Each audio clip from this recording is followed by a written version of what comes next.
I've been single my entire life. I really don't mind it. It's just how I've always been. And yet, I still buy Valentine's candy and a card every year.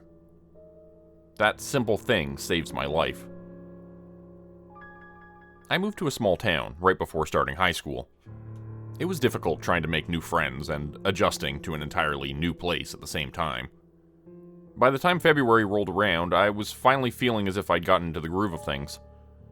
I had only a handful of friends, and to my shock, the first time I was ever asked out on a date was a week before Valentine's Day. I felt awkward going out with a girl who I'd never spoken with before, so I turned her down. She got angry, claiming she had other options and was just being nice. That might be the case, but her extreme reaction confused me. When I was able to, I asked my friend Travis about it. Oh yeah, you'd die if you're single on Valentine's Day. Get your heart ripped out and everything. So find a girlfriend for the day, he explained, and I scoffed at the idea. Come on, you don't expect me to believe that, do you? I asked, thinking he was just pulling a joke on the new kid. He acted as if he was just giving me some facts.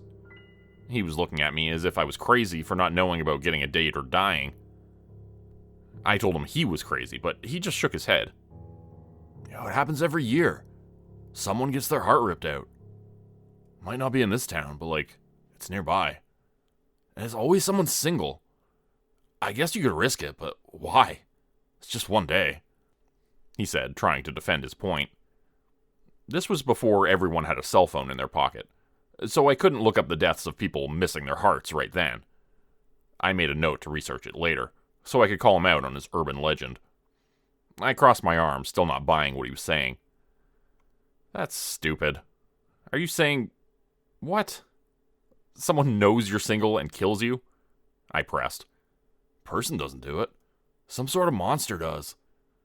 No one's ever lived after seeing it, but people said they heard drums and then found someone without their heart.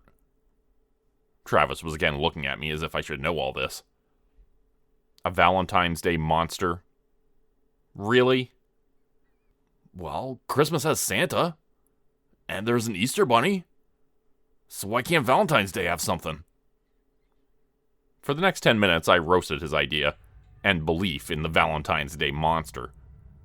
At least he could take it all as a joke, even if he did believe the murders were real. He wasn't positive a monster was doing it, but couldn't offer up any other reason behind the deaths. And he wasn't risking it. He already had a date lined up with a girl he didn't even like. I still thought the entire idea was dumb. The rest of the school didn't share my outlook. As it slowly got closer and closer to the fated day, the students got paired up with each other. Some done out of safety, others using the monster as an excuse to finally ask out their crush. I received a few pity offers, but I refused all of them as an act of rebellion against this stupid small town's tradition. I just watched as everyone started dating in fear of death. The stores sold out of candy and cards pretty quick. Normally, everywhere would be flooded with red and pink products. The shelves were barren a few days before the 14th. Now, I refused to accept any offers, and I didn't plan on asking someone out either.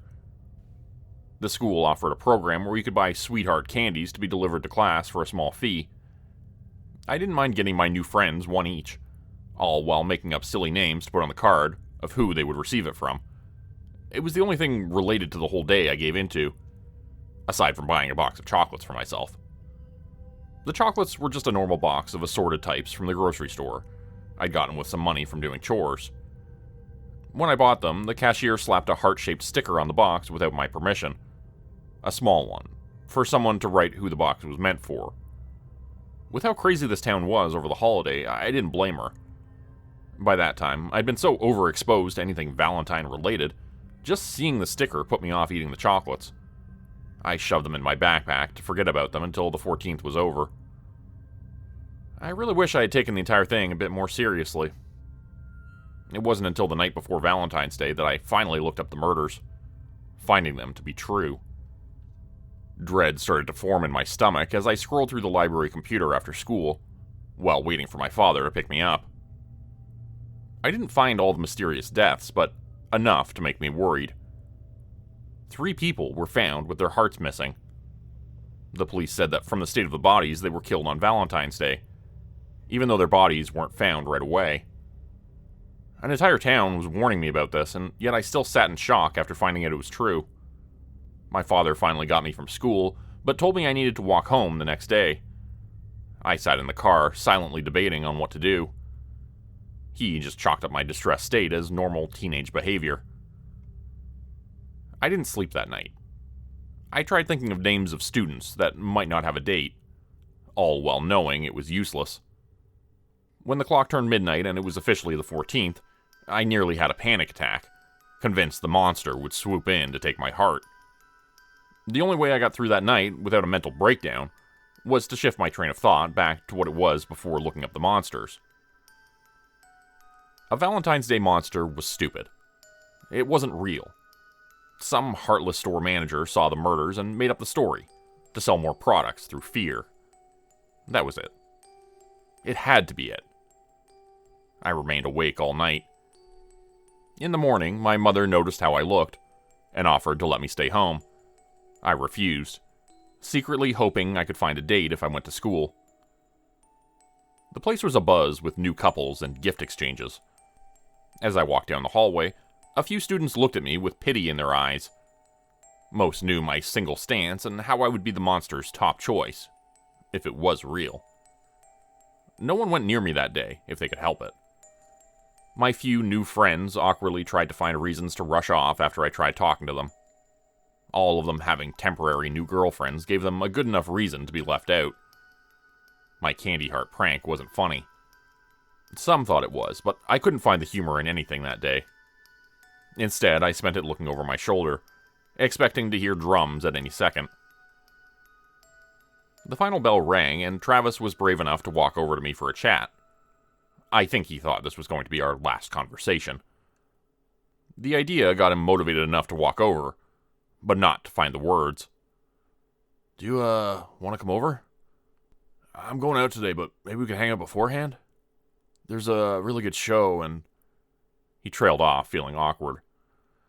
It's fine. I'll just chill at home. My parents are going out and won't be home till after dinner, so I have the entire place to myself.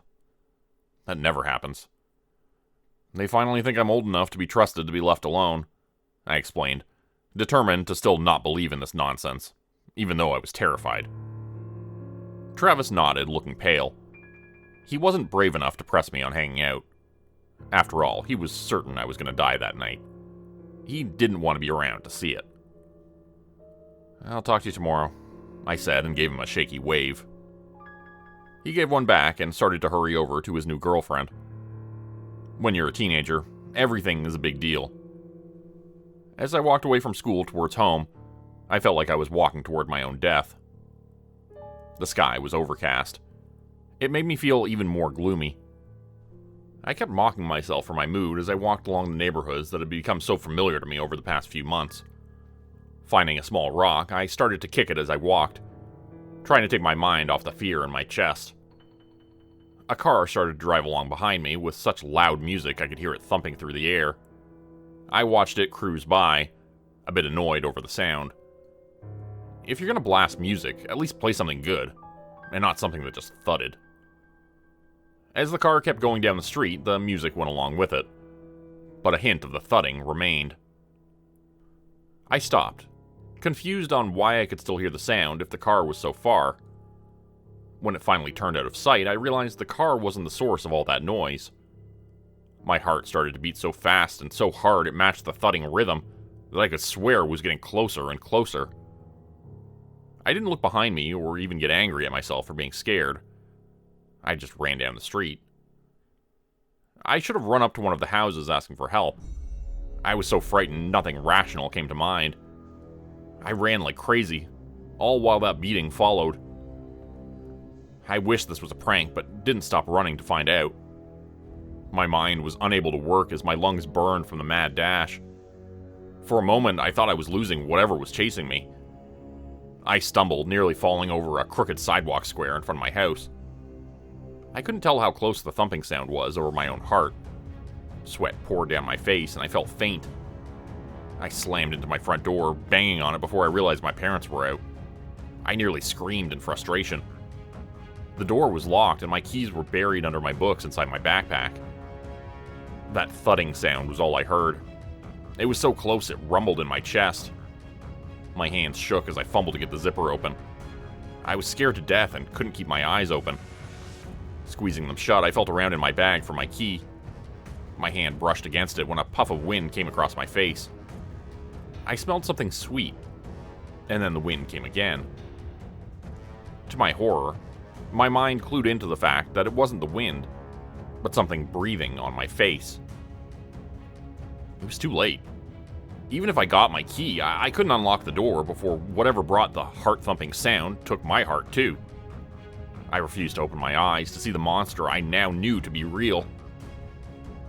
I love the sound of your heart. It's a shame it's alone. Let me add it to the others. The voice that spoke wasn't some prank. It was twisted and beyond anything a human could make. My mind was racing. I felt a sharp tip of a claw poke my chest, leaving a small cut through my shirt. A cruel laugh came as I whimpered in fear. With my hand still in my backpack, I felt something that was not my books or my house key. A crazy idea came to mind. It was either that or death. So I grabbed a hold of the only thing I could think of. Yanking the box of chocolates from my bag, I held it out to the monster I still refused to see.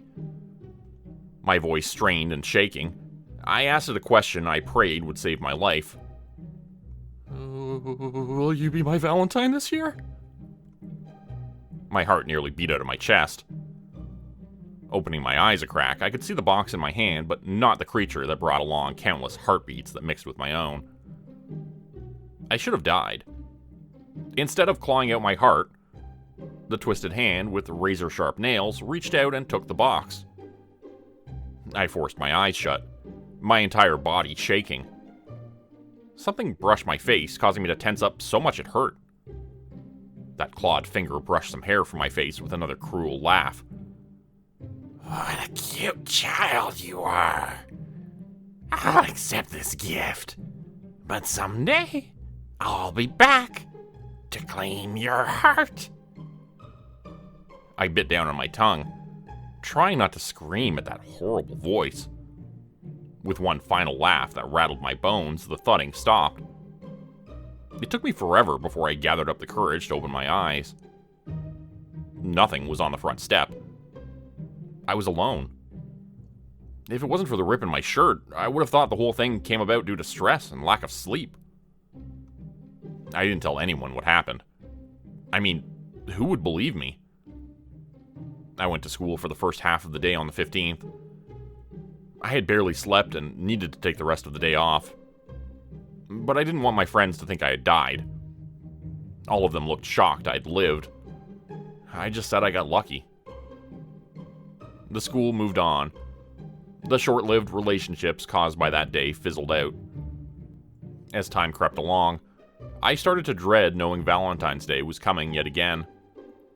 I bought more candy, roses, and a card, expecting a visit from the monster. I should have just gone along and dated someone, but somehow the idea of it was more stressful than dealing with a monster. I anticipated and feared Valentine's Day, only to have nothing happen. Nothing happens besides the fact that the gifts I addressed to the creature go missing overnight. As the years carried on, I kept buying different gifts with the same result. As I've gotten older, I've heard those terrible heartbeats faintly on Valentine's Day. Each year, the sound gets louder. I think this year is finally going to be when that monster shows itself. Again, just asking someone out may save my life. But I think if the monster does show up, I'll ask it the question yet again. But this time, I'll keep my eyes open.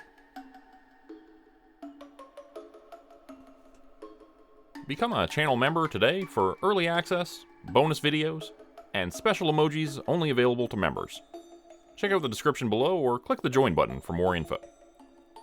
Today's video was supported by patrons like Mark from Earth, Crimson Muse, Joy Burton, Diane Showers, Mark Zawal, Cheryl James, Pick Your Sticker, Teddy Dog, Clue 404, Mamakato, Dante Kincaid, Zarin Ray, Angela Donovan, Blarian50, Devin Kyle, Timothy Baird, Ajeti, Bert Turner, Bajani Aspinall, Michael Pierce, Big Joe, Gary Harkonnen, LaDonna Spivey, Scott Tanaka, Tom Stewart, Sherman Davis, Bryce Shelton, Susan McClendon, Elise Batiste, Lisa and the Cult Jam, Open Circuit, Fabulavore, Raymond Jaggers, That Darn Fox, Raison Detra, Kai Gaming 99, Wendy Burns, The Wendigo, Michael Squishy Park, The Gemstar, Vault 77 Citizen, Puppy Dan, Clovis Wolf, Elder Jelm, Derek Prey, Elder Being, KC Hawaii, Rob T, Tragic Mermaid, Darren Fishnaller, Cloves Anoya Harris, Roe Underwood, Florida Man Luke, Bethany's Mom, Winter's Kiss, Sam Brook, The White Stag, Corgi Connection, No Name, Marta Cara, Professor Elm, Kathy Barrickman, Cybard Sands, Steve Hennessy, Melanie Sanders, The Archivist, Rob Smith, Term 4, Naz Razio, J. David Wellman Jr., Parker Lewis, Monica Moya, D-Master 311, Britt the Alchemist, Taylor the Fox, Holly Howarth, Julia McWilliam, Lilypad, Miss Peltier, and Diego Rodriguez. If you would like to help support the channel, please consider joining my Patreon page at patreon.com/Jordan Group Horror. As a patron, you'll get access to bonus videos, content, and a Discord channel. You'll be credited at the end of every video going forward. And if you decide to stay for 3 months, I'll name a character after you, which will be featured in a Hollow's End story. Links to join the Patreon are in the description. Thanks everyone for listening. Please like, subscribe, and comment to help the channel continue to grow. It really does help out a lot. And see you again next time at 4 p.m. Eastern Standard Time. Hope you have a great night.